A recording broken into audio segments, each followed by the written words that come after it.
बेटी की परवरिश। जिंदगी किसी को किस मोड़ तक ला सकती है। एक दिन कविता अपने पति से कहती है, कौन है ये बच्ची, बताते क्यों नहीं, क्यों लेकर आए हो इसे यहाँ? कविता, ये मेरी बच्ची है। माँ पापा मेरी शादी शिवानी से करने के लिए मान नहीं रहे थे, लेकिन मैं उससे बहुत प्यार करता था। अब वो इस दुनिया में नहीं है, लेकिन सन्निका की जिम्मेदारी मेरी है। इसे मैं अपने पास ही रखूंगा। कविता ये देखकर सुनकर सन्न रह जाती है। कैसी बात कर रहे हैं आप? लोग क्या कहेंगे? मैं कैसे इस बच्चे के साथ जीवन चलाऊंगी? देखिए, इसे देखकर मुझे टेंशन हो रही है। आप इसे ले जाइए यहाँ से। मेरी भी तो बेटी है, मैं उसका हक कैसे मार दूं? दिनेश कविता को किसी तरह समझा लेता है। देखो सन्निका, ये आज से तुम्हारी माँ है, इन्हें तुम्हें माँ कहना है। कविता को तो सन्निका को देखना भी गवारा नहीं है, फिर वो उसकी माँ कैसे बन पाती? और शायद दिनेश भी ये हकीकत जानता था। कुछ साल बाद देखिए, अब राधिका बड़ी हो गई है, उसके लिए किसी अच्छे घर का रिश्ता देखिए ना। शादी तो करवानी है ना? हाँ, लेकिन सन्निका उससे बड़ी है, पहले तो उसकी शादी तय करेंगे ना।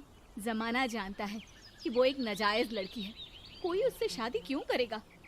ऐसे भी आता है क्या उसे, जो कोई उसे अपने घर की बहू बनाएगा? तभी वहाँ सन्निका आ जाती है। पापा, मुझे स्कॉलरशिप मिल गई है, आगे का सारा खर्चा यूनिवर्सिटी वाले उठाएंगे। मैं कल ही वहाँ हॉस्टल में शिफ्ट हो रही हूँ। लो, सुना दिया ना फैसला। अरे अब क्यों शिफ्ट हो रही हो? पहले ही हो जाती शिफ्ट। दुनिया में यूं कालिक तो ना होती हमारी। क्या यार कविता, एक तो खुशी की बात है कि लड़की को कुछ आगे बढ़ने पढ़ने का मौका मिल रहा है, लेकिन नहीं, तुमको तो केवल ताना मारना ही आता है। जाकर देखो शिवानी क्या कर रही है।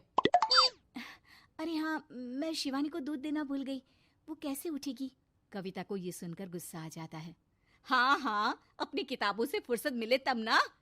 मेरी बेटी ना कुछ खाए ना कुछ पिए, यही तो चाहती हो तुम। सन्निका, जिसने कभी कविता से बात ही नहीं की थी, क्योंकि वो उसे हमेशा कोसती, वो वहाँ से बिना कुछ कहे निकल जाती है। खाना तो पूरा बन गया, अब जाकर आराम से पैकिंग करती हूँ, कल वक्त से निकल जाऊंगी। देखिए जी, वैसे तो ये लड़की मुझे एक आंख पसंद नहीं, अपने कमरे में पैकिंग कर रही है। अरे मुझसे तो कभी बात भी नहीं करती। आप साफ साफ बोल दीजिए उसे कि घर से जाएगी तो सारा काम कौन करेगा? उसकी माँ। माँ का नाम सुनकर सन्निका भी वहाँ आ जाती है। नहीं, वो कैसे करेंगी, वो तो मर गई है ना। उस मनहूस औरत को मेरे घर में याद करने की कोई जरूरत नहीं है, समझी? वैसे भी ना होते हुए भी तेरी शक्ल में लगता है कि वो हमारे बीच में ही है हमेशा से। तो ठीक है ना, जब जा रही हूँ तो क्यों प्रॉब्लम हो रही है आपको? सन्निका घर से निकल रही थी। कविता ना चाहते हुए भी सन्निका को रोक लेना चाहती थी, और वजह थी सिर्फ उसकी सोशल लाइफ का डिस्टर्ब हो जाना। किटी में कविता की सहेलियाँ कहती हैं, क्या बात है, तू परेशान सी लग रही है, सब ठीक तो है ना? क्या हुआ, उस सन्निका ने फिर कोई तमाशा किया क्या? अरे नहीं नहीं, चली गई, वो तो ऑक्सफोर्ड की कोई NGO है, उसकी स्कॉलरशिप मिली है। मेरा भाई बता रहा था कि उसका तो फ्यूचर ब्राइट है। अरे चल ना, तुझे क्या, तेरा तो पीछा छूटा उससे। अरे कैसे क्या नहीं, घर का सारा काम करती थी। इसकी छोटी बेटी को भी तो उसी ने संभाला था, याद है? उसकी छोटी बेटी का जो केस हुआ था, वो भी अपने सर ले लिया था। हाँ, तो बदले में सारा खर्चा भी तो हम लोग ही उठा रहे थे ना। और पता है, वो मुझसे बात भी नहीं करती, जैसे पता नहीं मैं ही उसके माँ के मरने के लिए जिम्मेदार हूँ। अरे खुद को क्यों दोष दे रही है? तूने जो किया शायद कोई नहीं करता। कविता को समझ में नहीं आ रहा था कि उसके साथ ऊपर वाले ने ऐसा क्यों किया। वो शाम को घर आती है। आज तो बहुत खुश होगी तुम, एक बला से छुटकारा मिला ना तुमको। बेचारी की जिंदगी नरक बना कर रखी थी। वो तो कहते हैं ना, ऊपर वाला सब देखता है। देखो, चुन लिया उसने अपना रास्ता। कविता का मन तो करता है कि वो पति को सब कुछ सुना दे, लेकिन सामने सास खड़ी होती है। ये तो है, बेचारे को खाना बनाने से लेकर घर के सारे काम करने पड़ते थे। बाहर का भी कोई काम होता तो वही देखती। अब देखते हैं घर का काम कैसे होता है। तभी कविता की बेटी उसके लिए चाय लेकर आ जाती है। लो माँ चाय, कैसी रही किट्टी? अच्छी थी बेटा, खाने में कुछ बनाया है क्या? हाँ, सन्निका दीदी जैसी ही सब्जी बना दी है, आप रोटी बना लो। और हाँ, कल मैं चली जाऊंगी इलेक्ट्रिक बिल और राशन लाने के लिए। अच्छा अच्छा, पैसे मैं दे दूंगी। सन्नी का कार्ड दे गई है ना? हाँ माँ, एक कार्ड तो देकर गई है। अरे चोर नहीं थी वो, मेरे बेटे का ही खून है। पता नहीं कितना घमंड भरा है इसमें। अरे छोड़ो ना माँ, जिसको जो बनना था वो बन ही जाएगा। अच्छा माँ, कल चलना है उसके कॉलेज में, सभी पेरेंट्स को बुलाया गया है। अब कविता तो जाने से रही, तो हम ही साथ चलते हैं। हाँ बेटा, उस बिन माँ की बेटी का है ही कौन। अब क्या था, कविता का गुस्सा फूट पड़ता है। हाँ, आप लोगों के जैसे तो इंसान नहीं देखे मैंने।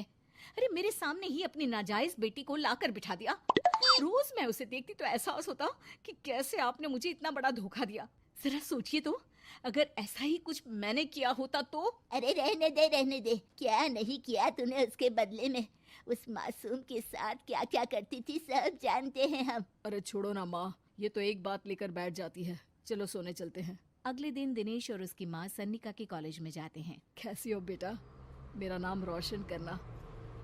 जरूर पापा, ये ले बेटा पैसे रख ले। नहीं, वो कविता ने काट दिया है। अरे बेटा, वो माँ है तुम्हारी, उसका नाम क्यों लेती हो? अरे हटाओ भी, क्या ही क्या है उसने इसके लिए, क्यों माँ बोले। तभी वहाँ सन्निका की टीचर आ जाती हैं। सन्निका की माँ नहीं आई? जी नहीं, वो घर में बेटी है ना, सबका एक साथ आना तो मुमकिन नहीं था। तो उन्हें भेज देते, हम सभी उनसे मिलना चाहते हैं। मानना पड़ेगा, बहुत अच्छी तरह से पाला है उन्होंने अपनी बेटी को। क्या घर का काम, क्या बाहर का, कॉन्फिडेंस तो कूट कूट कर भरा है। पैसे रुपये के लिए भी इसे किसी का मुंह नहीं देखना पड़ता। स्कूली शिक्षा भी लाजवाब है। पिता और दादी को एहसास होता है कि जिस कविता के पालन पोषण पर उन्हें हमेशा से शक रहा, वो सन्निका के भविष्य के लिए किसी वरदान जैसा साबित हुआ।